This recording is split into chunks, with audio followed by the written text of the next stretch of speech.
But training in the gym and training as the champion are completely different levels, right? Yeah, yeah. Well, just training generally. Training without a fight to train for is entirely different to having a focus for your training. And I miss not having a focus.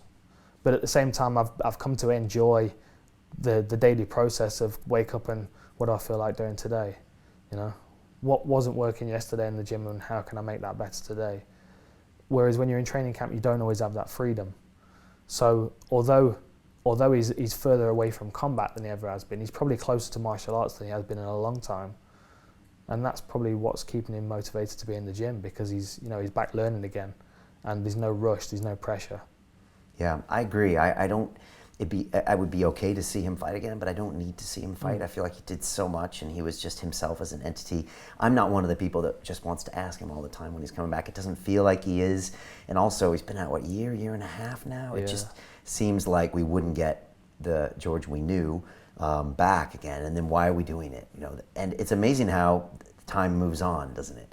And the division rolls on. Yeah. And it's funny how you say that, because you've probably become a better martial artist through your analysis. And even when you were here last time, you said, Brian, when I take a step back and you're not training for the immediacy of the fight, you can fall in love with martial arts again. So I guess I have to ask you. So are you a better martial artist? And if you then again try to come back, would that change that? Yes, I am a better martial artist, but in the last 3 years, I've spent less time training martial arts than I have done for my whole life. And I mean, partly because I've had other focuses. I've been obviously training for the boat race, but I've been spending so much time sitting watching fights, and it was something my boxing coach in Vegas, Jimmy Gifford, he said to me, because when he first came out to Vegas, he was brought out by Dana to be Dana's boxing coach. And so he was going to fight Tito Ortiz? Exactly, that was exactly what. So when he came out, they put him in a hotel, they gave him the back catalogue of the UFC, and they said, there you go, educate yourself about mixed martial arts. And he was an old school boxing coach. He'd been cornering professional fighters since he was 13. And he just completely threw himself into the sport and learnt about mixed martial arts through watching fights just over and over again. And he said to me when I took on the commentary job, he said, you're going to be surprised in a year's time how much more you know about the sport. And he's right. I'm seeing things that I'd never seen before. I've taken myself out of the equation. Right. See, when I was in training camp, it was always me against whoever I was fighting. So say I'm fighting Carlos Condit. So I would watch Carlos Condit from my perspective, and then I would go back through my fights and I'd watch my fights from Carlos Condit's perspective. So I'm effectively stepping into his skill set and looking at myself so I can see where the holes in my game are that he can exploit. And that was always my approach when I was fighting a guy. The problem with that is that I'm only ever getting one additional skill set to look at, because I'm always seeing my own perspective as well as theirs. But now if I'm breaking down Condit versus Lawler, I watch Condit from Lawler's perspective and Lawler from Condit's perspective. And I'll even spend time, I'll head back to the hotel tonight and I'll be in the gym till midnight, and I'll be shadowboxing as if I'm both of those fighters so I can feel their styles. And then when I watch the fight, I'll be knowing what to expect from both fighters. And I've always done it throughout my own career, but I've never applied it to a fight separately, separate from myself. And it's unbelievable what I'm learning from it. So it's almost like you've been training your whole life to be this super analyst, right? Yeah, it's crazy. Did you I've got know goosebumps just thinking about it. It's weird. Did you know how good you would be at it, or how much you would love it?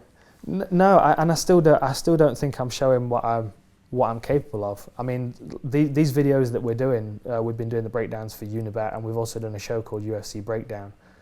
We're so limited by time that this is something that I would like to almost kind of do independently of the UFC as well, is to start producing a bit more content like fight reviews or fight breakdowns, but just some kind of audio piece maybe. But there's so much going on in these fights, and I just can't communicate it in the short breakdowns that we do.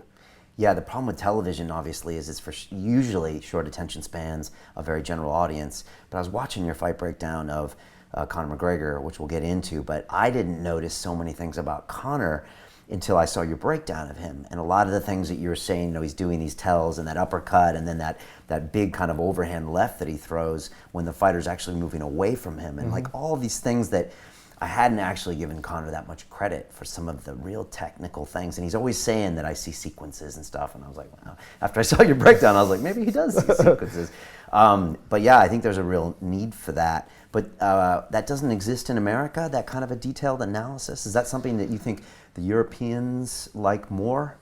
I don't think it exists generally for the sport of mixed martial arts. I think it's an area that other sports are really pioneering. I mean, the name I hear all the time is Gary Neville. He does. I'm not a football fan, but he basically does a similar job to me, but with football. And you know, I think football shows, obviously, with it being such a huge market in the UK, we've always had you know, football analysis shows, and I think that. I think that mixed martial arts, you know, we're still catching up with that. We're still getting to the stage where, I mean, we're still coming out of the instructionals phase. We're still coming out of the bit where people understand what recovering your guard is. Yeah. You know what I mean? So, you know, we've got a bit of time before we get into the analysis phase of the sport. But I feel like I have a strong role in that, and I feel like I can help that along. And we have different people do it in different ways. Robin Black is the other one that I hear a lot about. And I don't know a great deal about Robin Black. I understand he was some kind of glam rocker back in the day. Okay. But yeah, I've seen his stuff in America. Yeah. I mean, you know, and they're not. It's not my kind of breakdown. I respect his knowledge. I think he does have an eye for the sport, definitely. But that kind of it's much more of an American presentation. It's, you know, he talks about flim flam and all this kind of stuff, and it's like his face is red as he's talking about it, and it's quite intense. And certainly from my experience in Europe, when that happens, somebody kind of goes, oh, it's a bit too much. We're a little more reserved in Europe, and I think that we would rather be spoken to than screamed at. And I think that particularly for analysis, you can't scream your way through an analysis. I feel like I'm telling a story. I'm explaining what's happening. And I've been training for 20-something years, and I see things that maybe other people don't. To watch the rest of this fascinating interview, click on the link below and go to londonrealacademy.com. There you can sign in with your social media, log in and watch the rest of the episode for free, along with all of our episodes on London Real, my webinars, and all of our premium content, all located over at londonrealacademy.com. So click on the link below, you'll be directed there, and you can watch the rest of this fascinating interview, and I'll see you there.